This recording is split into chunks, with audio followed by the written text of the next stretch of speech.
Morning students, स्वागत है आपका सीएमजे प्रखर ई लर्निंग क्लासेस में। मैं डॉक्टर विमल सिंह कुमार आज आपको मोशन के माइन्यूट कंसेप्ट को समझाने की कोशिश करूंगा और ये बहुत ही इजी लैंग्वेज में होगा, बहुत इजी कंसेप्ट होगा। डे टू डे रिलेटेड बातें इसमें की जाएगी और आप इसे बहुत ही आसानी से समझ पाएंगे। यदि मैं बात करूं मोशन में, तो मैंने अपने पिछले लेक्चर में distance, displacement, velocity, speed, unit, physical quantity, ये सभी बातों को बताया था।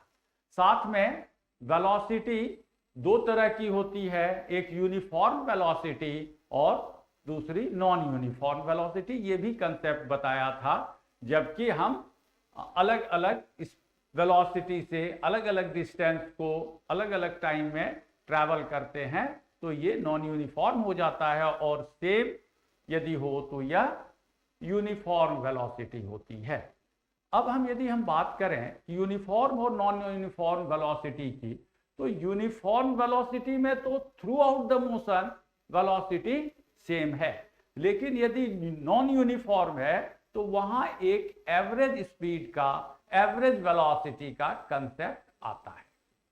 तो यदि हम बात करते हैं इस एवरेज स्पीड की या एवरेज वेलोसिटी की, तो एवरेज वेलोसिटी को समझने के लिए हमें देखना होगा कि इसकी वेलोसिटी क्या यूनिफॉर्मली चेंज हो रही है।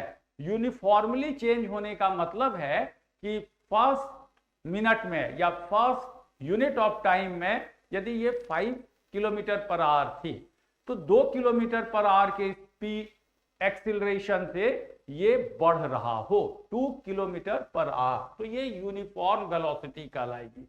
होमोजीनियसली ये बढ़ रहा हो, एक ऐसा ये बढ़ रहा हो। वेलोसिटी में जो चेंजेज आ रहे हैं वो एक ऐसा चेंज यदि हो तो वो कहलाएगा यूनिफॉर्मली चेंज्ड वेलोसिटी। और ऐसे केस में यूनिफॉर्मली चेंज्ड वेलोसिटी में यदि हम बात करें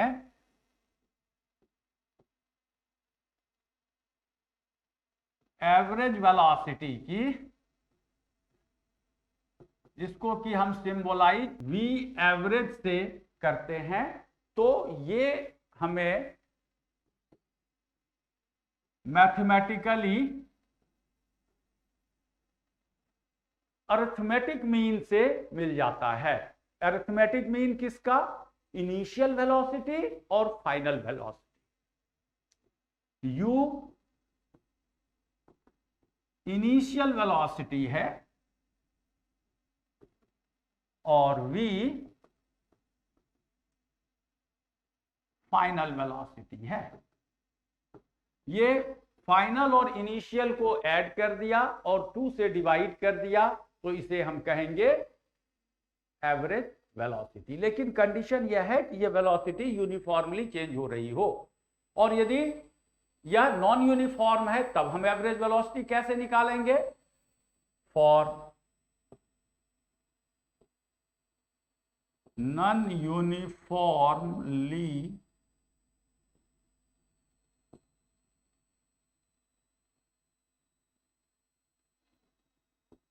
changing velocity, V average is equal to total distance traveled by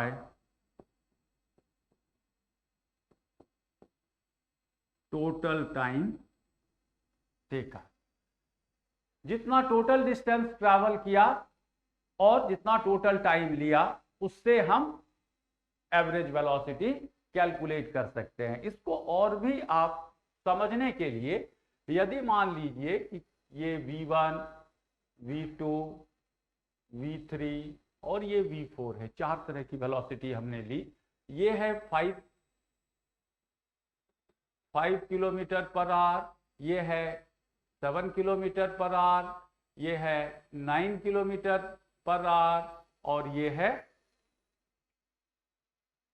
11 kilometre per. तो 4 घंटे की ये वेलोसिटी हमें डाटा फॉर्म में मिली हुई है। और दूसरे नॉन यूनिफॉर्म की यदि हम करें तो इसमें velocity in kilometre per our 5 है, इसमें 9 हो जाए, इसमें 8 हो जाए और इसमें 12 हो जाए। तो ये अलग अलग हो रहा है और ये सेम हो रहा है। तो इस तरह से हम इसकी एवरेज वेलोसिटी कैलकुलेट कर सकते हैं। अब 4 घंटे में यदि हम देखें इसने कितनी दूरी तय की, v1 plus v2 plus v3 plus v4, total distance travel that is 5 plus 7 plus 5 plus 7 12 plus 9 21 plus 11।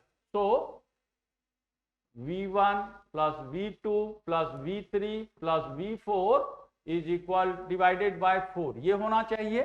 यदि हम एक जनरलाइज कंसेप्ट लेते हैं इसे एवरेज वेलोसिटी के लिए और सभी को टोटल करने पर ये 32 हो जाता है divided by 4 that is 8 kilometre per hour. ये आपकी एवरेज वेलोसिटी आ रही है। अब यदि आप देखें कि average velocity v1 plus v2 u plus v that is 5 plus 11, तो ये 5 plus 11 divided by 2 this is equal to 16 by 2 this is 8 kilometre per hour. ये एवरेज वेलोसिटी होगी। अब यदि हम बात करें चेंजिंग, यहां पर 5 9 8 12 ये वेलोसिटी आ रही है, इसे यदि सम करें तो ये हो जाएगा 34 divided by 4 is equal to 8.5 kilometre per. तो इस तरह से हम एवरेज वेलोसिटी कैलकुलेट कर सकते हैं डिफरेंट ऑब्जेक्ट का। और सिंबॉलिक फॉर्म में एवरेज वेलोसिटी के लिए हम कुछ यू लिख सकते हैं, v average equal to u plus v by 2। so this is what I wanted to convey it to you। अब हम बात करेंगे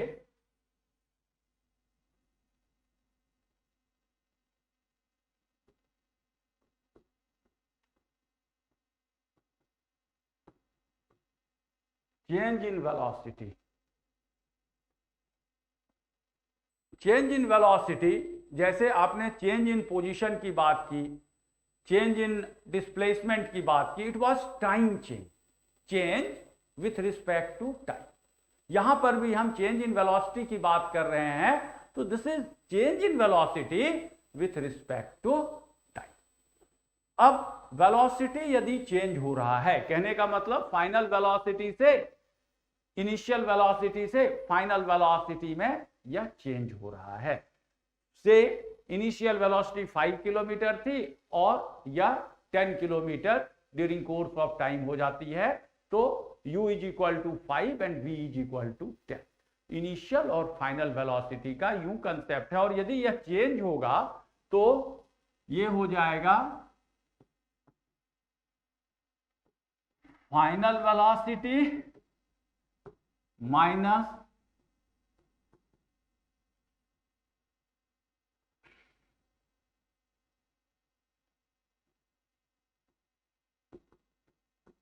initial velocity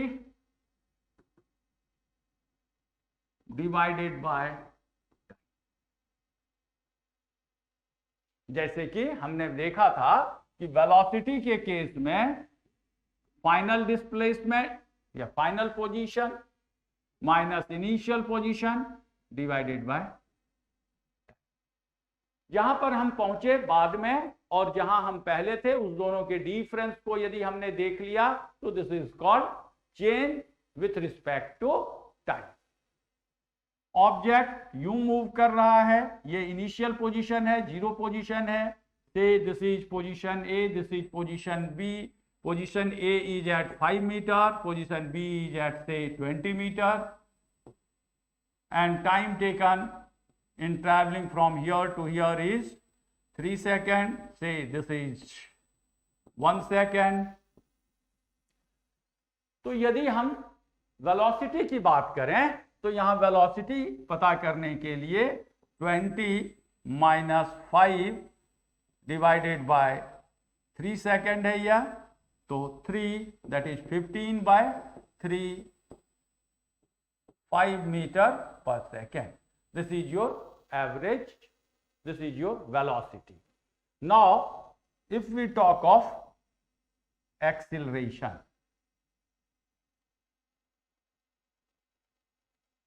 say this is your position A, this is your position B. Again at position A velocity is 5 meter per second and at position B is 20 meter per second. Time taken in change is 3 seconds. So what we will do, this is V, this is U, so V minus U divided by T is equal to 20 meter per second. Of course we may write, or afterward we will write minus 5 divided by 3. This will be meter per second, its unit is meter per second and its unit is second. तो क्या हो जाएगा यह 15/3 again 5. अब यहां पर देखने वाली बात है कि this is metre per second divided by second. इस सेकेंड के डिनोमिनेटर में हम 1 एज्यूम कर सकते हैं, क्योंकि ये एक पार्ट है और ये दूसरा पार्ट है. This is 1 part, this is another. अब इसे यदि हम फर्दर रिजॉल्व करें तो ये हो जाएगा metre per second square. This can be written as metre s minus 2. So this is unit of acceleration. Unit of acceleration is meter per second square or meter s minus 2. And acceleration is change of velocity with respect to time. तो यहां पर आपने देखा कि हम acceleration को कैसे calculate कर सकते हैं, और एक्सीलरेशन की यदि हम बात करें तो v minus u upon t, and this can be symbolized as a, acceleration a. So what happens if you see a is your acceleration, then for getting acceleration you have to do such type of calculation, such type of resolution.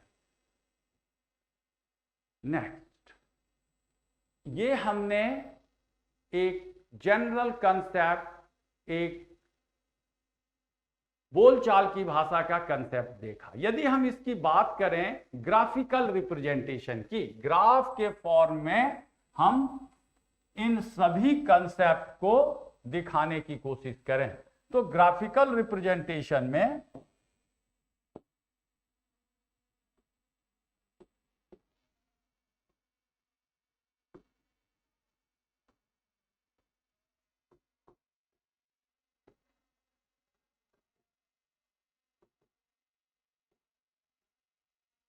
क्या करना है. Graphical representation में हमें, मैंने जैसा बताया कि एक कोऑर्डिनेट एक्सिस चाहिए होगा.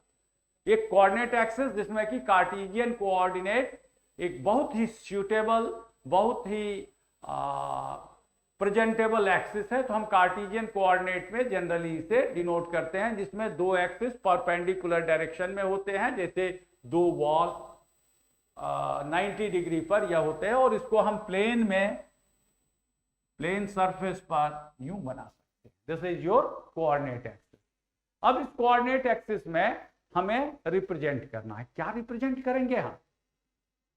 इसे हम दो तरह से रिप्रेजेंट कर सकते हैं. एक को हम कहेंगे डिस्टेंस टाइम ग्राफ. तो डिस्टेंस में क्या होगी? पोजीशन होगा.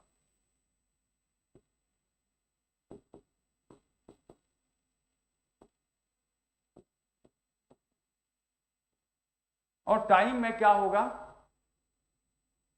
सेकेंड या आवर में टाइम होगा. अब डिस्टेंस के रिप्रेजेंटेशन को यदि हमने एलोंग वर्टिकल शो किया और टाइम को यदि हॉरिजॉन्टल लाइन पर शो किया, तो कुछ इस तरह का रिप्रेजेंटेशन होना चाहिए.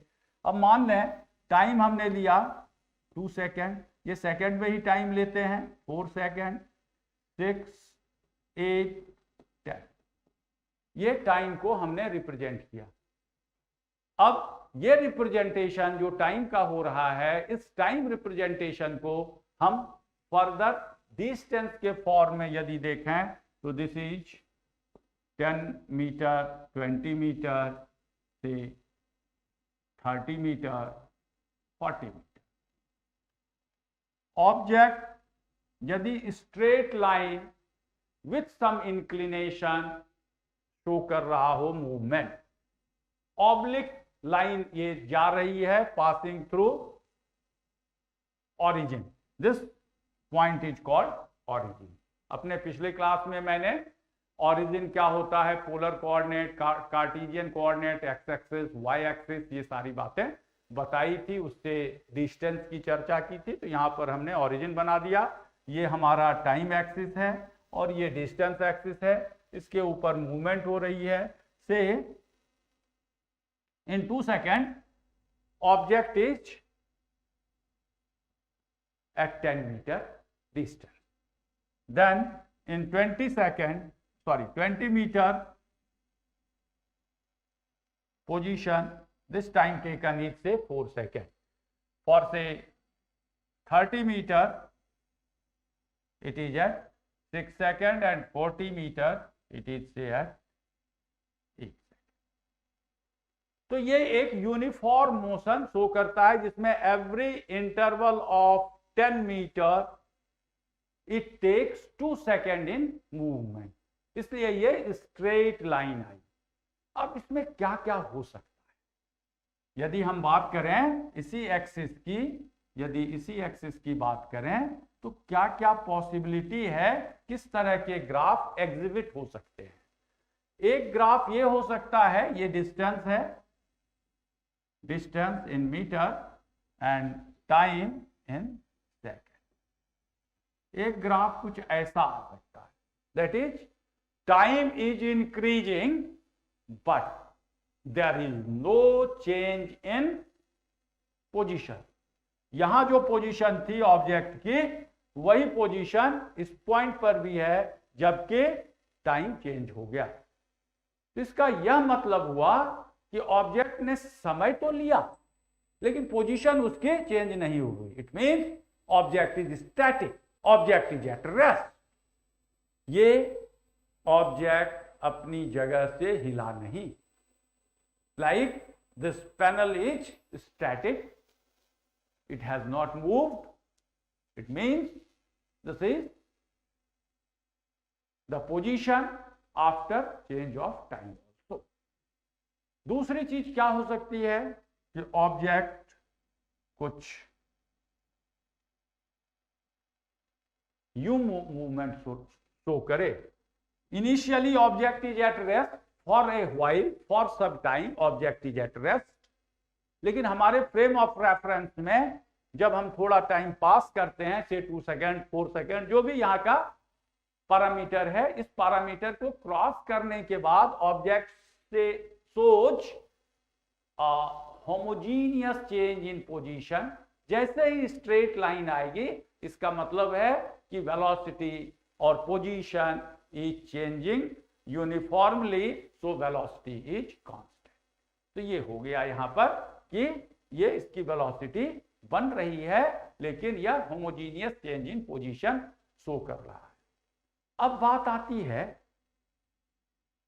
कुछ ये भी स्ट्रेट लाइन है, ये भी स्ट्रेट लाइन है और ये भी स्ट्रेट लाइन है। सभी में इंक्लिनेशन थोड़ा सा चेंज हो रहा है। इंक्लिनेशन चेंज हो रहा है टाइम एक्सिस के अलोंग। इंक्लिनेशन चेंज हो रहा है पोजीशन का थोड़ा कम बढ़ना और टाइम ज्यादा लेना। जैसे हम इस ग्राफ की बात करते हैं, say this graph is A, this one is B and this one is say C and this one is D। ए के बारे में हमने कहा कि भाई पोजीशन चेंज नहीं हो रहा है इसलिए ये ऑब्जेक्ट रेस्ट में है। बी के बारे में हम कहते हैं कि पोजीशन चेंज इसका थोड़ा कम हो रहा है। मान लें ये 20 मीटर है और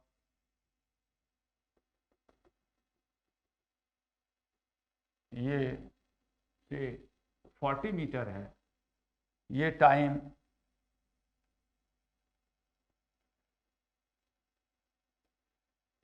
टू सेकेंड है, ये टाइम से 30 second,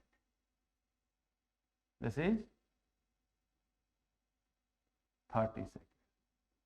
So in 30 seconds, this time taken is 28 seconds. 30 seconds minus 2 seconds, so 28 second time elapsed and distance travel is 20 meter. अब यहां की यदि हम बात करें, यदि ये 30 है तो it will be somewhat lesser. Say this is 20 second. तो इस वाले ग्राफ में बी, मैं सी ग्राफ की बात कर रहा हूं, इस ग्राफ की बात कर रहा हूं, तो इस वाले ग्राफ में क्या आप देख रहे हैं कि इसने डिस्टेंस तो ट्रैवल किया, 0 से 40 अटेन कर लिया है, and time taken is only 18 second. This is 20 minus 2 equal to 18 second, and that displacement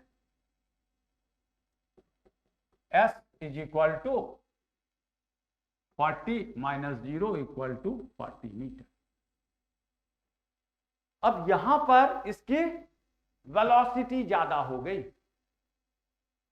graph से दिख रहा है.